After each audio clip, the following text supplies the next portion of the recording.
we lent the brand that was the radio personality, criminal defense attorney, and we lent it to the cannabis company, essentially. That's how we got into it, because we were gifting. So we were gifting weed. We're still gifting it in DC. We're selling legal coupons to my law office. So that's how it started. So the premise was it was a marketing tool for my law office. And we were essentially went into DC and said, hey, we know people like cannabis, so we'll sell legal coupons and we'll gift cannabis because everybody likes cannabis. We're cannabis for the people. And we're always on the side of the people struggling, whatever. Everybody's invited though. Top quality, top service, always. A place you want to go to, the destination, where there's a vibe. And it's morally correct. I mean, more cannabis, the better.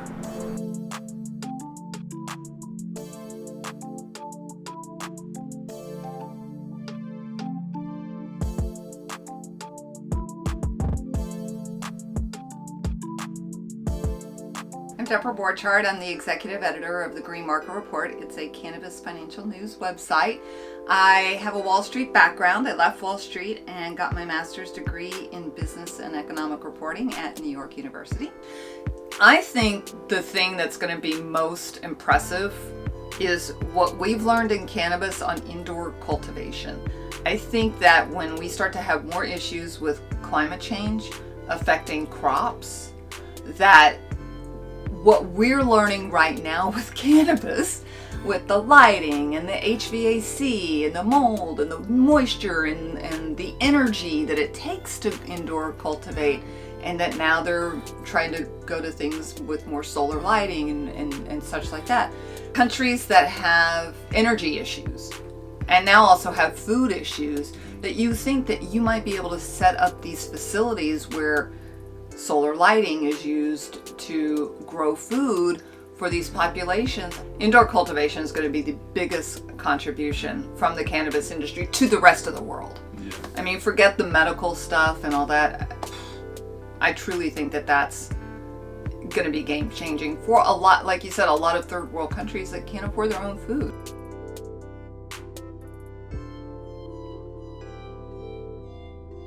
I am the founder of the Asian Cannabis Roundtable, a professional networking organization here in the U.S. I also am a founder of Park Jordan, which is a real estate brokerage firm that's servicing the cannabis industry.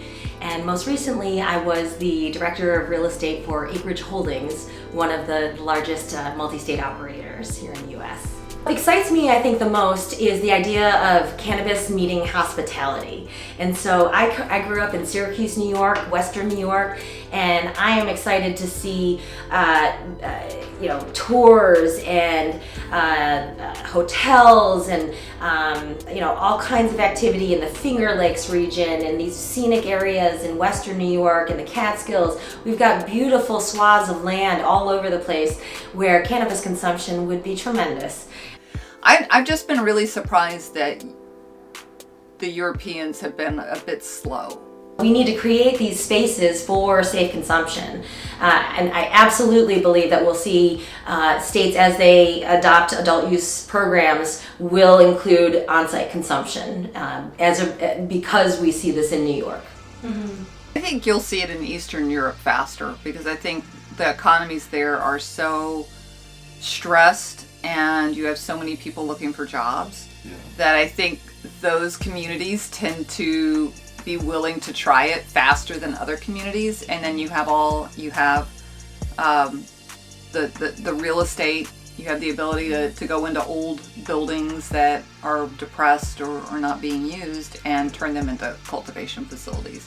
I mean, that's what we saw in America. The first communities that embraced it were the ones that were depressed and struggling. And those were the ones that embraced it. So I think that, to me, Eastern Europe is going to be the ones that will embrace it first, because they can quickly give people jobs. Yeah. And I'm hopeful that because of the progressive nature of our bill here in New York, the MRTA, and the mandates of it that require social equity applicants to maintain 51% ownership of their companies, I'm hopeful that the regulations will help to support more participation with women and people of color. Mm-hmm.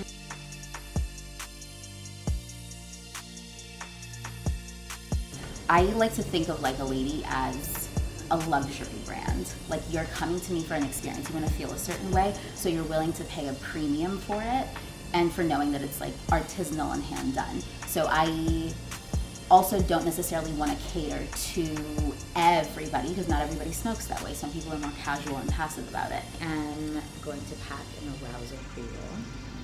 So the flower that I had bought for its arousal properties, it gives your body tingles. It's more of a body high than a head high. I do that, so I grind up that flower and then I infuse it with rose, natural rose. I would really like to see Like a Lady set the tone for what lifestyle branding / just really good branding in the cannabis space means. Yeah, hi, I'm Juris. I'm with kiraleaf, one of the dispensary associates at our Forest Hills location, and happy all the people came down to get educated and to get certified for our medical cannabis program, and we continue to grow this industry in the state, and can't wait to see for the other things to come in the future. Coming out into New York and seeing a thriving cannabis community, it's been eye-opening for the opportunities that are at hand. Currently the infrastructure back in London is quite underground, so we're used to seeing a lot of straight business to customer transactions, but being out here and having a market there makes room for a lot of collaboration and hence a lot of employment also, because people are able to form brands around the actual plant itself. For New York's cannabis community, this is just the beginning. The government are still yet to tighten up on legislation, so to allow ease in the provision of licenses and distribution within the city. But this is just an example of a model that the UK can learn from in terms of implementation as we look to the future.